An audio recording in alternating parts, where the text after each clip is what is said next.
Obviously, one of the big problems that you run into when you have a disaster hit your home is how do you deal with it psychologically? How does your family deal with it? How do you talk to your kids? Here in New York City, we are joined by Dr. Henry A. Paul, psychiatrist and educator and author. Doctor, first up, let's figure out how moms and dads take care of this kind of loss. I mean, if you've lost your home, if there's been damage, it's not just a house, it's your home. How do you deal with it? I presume when you say moms and dads, you mean also in relationship to their children. Yes. Most important in any disaster, anything that happens that's terrible, is to remember that anxiety and behavior is very contagious. Mm-hmm. So whatever children see, they're going to mimic. They're going to mimic it emotionally and psychologically and even behaviorally. Mm-hmm. So the most important thing for a parent to do is try to stay as calm as possible, which of course isn't always easy. But whatever they're going to do, they're going to transmit behaviorally and the way they talk. They're going to transmit it to the child, and that has to be watched for most importantly. Number two, the way the parents get their information, depending on the age of the child, has to be measured about how much they're going to share that information with the child. For example, if the parent's going to keep the television on all day, watching repetitive news stories about impending disasters or destruction that's taken place, mm-hmm. well, they better know that the child is going to be hearing that and seeing it and watching it, and you might want to limit that.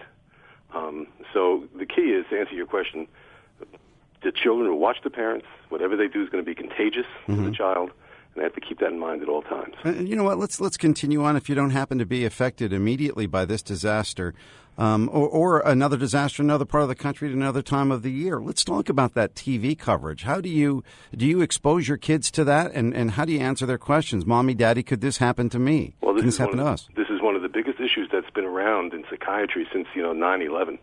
Because if you remember, 9/11 had these pictures of the planes repetitively all day going into the buildings. Yeah. We found here in New York City that most of the kids felt there were multiple crashes going on all day. Oh. So from that, we ascertained that a great amount of the anxiety was due to overexposure to the media. Even recently with the Aurora, Colorado killings, when that shooter walked into a movie theater where Batman was playing, again, that was on the air continuously all day. And this affected children very much. So we always recommend cut down on the excessive media exposure, especially for the younger child. Teenagers is not going to be so easy, but the younger the child, the more impossible it's going to be for them to really integrate this knowledge into any way of really understanding it. We're talking with Dr. Henry A. Paul, a psychiatrist, educator, and author here in New York City about how do you deal with a disaster such as Hurricane Sandy. All right, you don't have kids around. It might be you alone. It might be you and your husband or wife or partner. How do you cope with this just on your own? It can be devastating when you walk in and you see grandma's favorite pictures gone. Right. Most important with any disaster, of course, is the appropriate education and preparation. Yeah. And that in itself not only prepares you physically for whatever disasters might be coming, but it also prepares you emotionally, because actually the act of gaining the knowledge and doing whatever you have to do limits anxiety because you're busy. Mm-hmm. A lot of other people say, well, there are other things you should remember, that this, whatever the event is, it's probably temporary. And you have to remember that because it decreases your feeling of helplessness and isolation that you have during one of these events.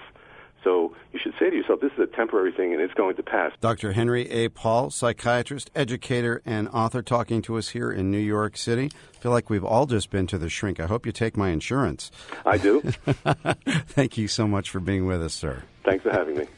By the way, we all heard about that damaged crane hanging on the Upper West Side in New York City. Mayor Bloomberg in New York says they're going to be addressing that tomorrow. One of the possibilities is strapping that thing down next to the building that it's hanging from. But we'll have to wait and find out. The neighborhood has been evacuated. From the Wall Street Journal, I'm Michael Kastner, and that is your Daily Wrap.